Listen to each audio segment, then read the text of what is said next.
معاذ بن جبل رضی اللہ تعالیٰ عنہ کو کیا فرمایا تھا؟ پہلا باز جو آپ نے پہلا خطبہ درس دینا ہے، اول ما تدعوہم الیہ شہادت اللہ الہ الا اللہ، سب سے پہلی چیز جس کی طرف آپ ان کو بلائیں گے وہ کیا ہے؟ شہادت اللہ الہ الا اللہ، اس بات کا اقرار ہے کہ اللہ کے سوا کوئی سچا معبود نہیں۔ اور معاذ بن جبل نے عقیدہ اسے کھایا ہے۔ آپ معاذ بن جبل ایک ہے، تواتر کو تو نہیں پہنچے، 10 آدمیوں کو تو نہیں پہنچے۔ کیا حضرت معاذ بن جبل نے یہ کہا تھا کہ بھائی میری بات معاملات میں مان لینا، عقیدے میں نہ ماننا؟ تواتر کو تو بات پہنچی نہیں ہے۔ یا اگلوں نے کہا ہو ہم آپ کی بات تواتر کو نہیں پہنچ رہی، ہم آپ کو نہیں مانتے، عقیدے میں نہیں مانتے، باقی معاملات میں مان لیں گے۔ ہمارا وقت مکمل ہو رہا ہے، اشارۃ میں 2 دلیلوں کو اور ذکر کر دیتا ہوں۔ تحویل قبلہ کی روایت بھی فرد واحد ہے اور وہ عبادت کے اندر حجت ہے اور سب اس پر اتفاق کرتے ہیں۔ اور بخاری کے اندر نوح بقالی کا مسئلہ آتا ہے، یہ آخری ہماری دلیل ہے۔ نوح بقالی کون ہے؟ نوح بقالی نے اعتراض کیا کہ موسیٰ علیہ السلام جو بنی اسرائیل کے اندر آئے ہیں نا، جو صاحب خضر ہیں، یہ موسیٰ نبی نہیں ہے، یہ کوئی اور ہے۔ بنی اسرائیل کے اندر جو موسیٰ علیہ السلام کا بیان مشہور و معروف ہے، یہ موسیٰ اور ہے، بنی اسرائیل کے اندر کوئی اور آیا ہے، یہ نبی نہیں تھا۔ تو سعید بن جبیر رضی اللہ تعالی عنہ کی حدیث سے یہ بیان ہوا ہے۔ عبداللہ ابن عباس رضی اللہ تعالیٰ عنہ کو جب یہ اطلاع ملی، ان سے پوچھا گیا تو یہ بندہ کہتا ہے کہ یہ موسیٰ علیہ السلام اور ہے، تو حضرت عبداللہ ابن عباس نے فرمایا کذب عدو اللہ، اللہ کے دشمن نے 100% جھوٹ بولا ہے۔ پھر کہا حدثنا ابی بن کعب، ہمیں ابی بن کعب نے بیان کیا ہے نبی صلی اللہ علیہ وسلم سے، قام موسیٰ النبی صلی اللہ علیہ وسلم خطیبا فی بنی اسرائیل، یہ حجت آ گئی کہ موسیٰ علیہ السلام بنی اسرائیل کے اندر کھڑے ہوئے اس حال میں کہ وہ خطبہ دے رہے تھے۔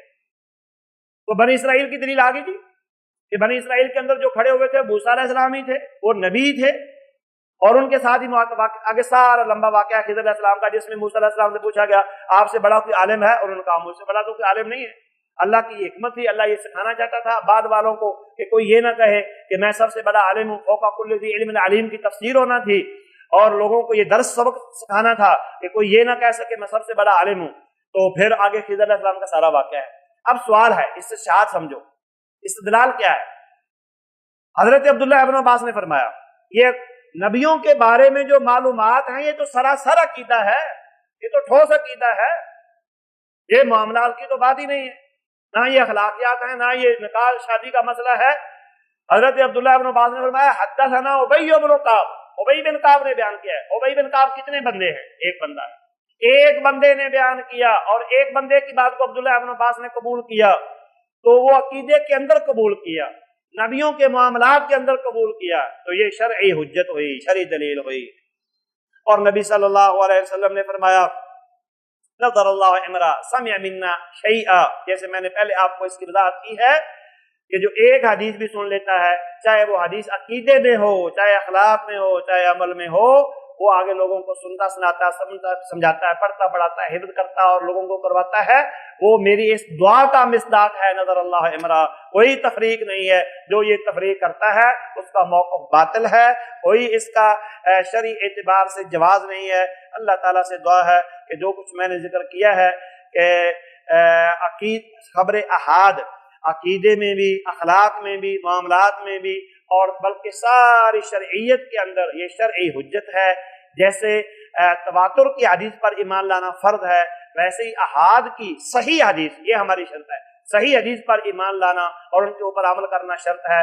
اللہ تعالیٰ ہمارا یہ موقف لوگوں کو سمجھا دے اور لوگوں تک پہنچا دے، اور آپ اور میں سب اس کے ذمہ دار ہیں۔ قیامت کے دن ہمارا حشر نشر ان لوگوں کے ساتھ ہو جو اس موقف کے حامی، قائل اور فاعل اور داعی ہیں کہ شرعی حجت چاہے متواتر ہو چاہے غیر متواتر ہو، وہ شرعی دلیل ہے اور حجت ہے عقیدے میں، اخلاق میں، معاملات میں، عبادات میں۔ اقول قولی هذا استغفر الله لي ولكم ولسائر المسلمين فاستغفروه من كل ذنب وخطيئة انه هو الغفور الرحيم واخر دعوانا ان الحمد لله رب العالمين۔ مولاي صل وسلم دائما ابدا على حبيبك خير الخلق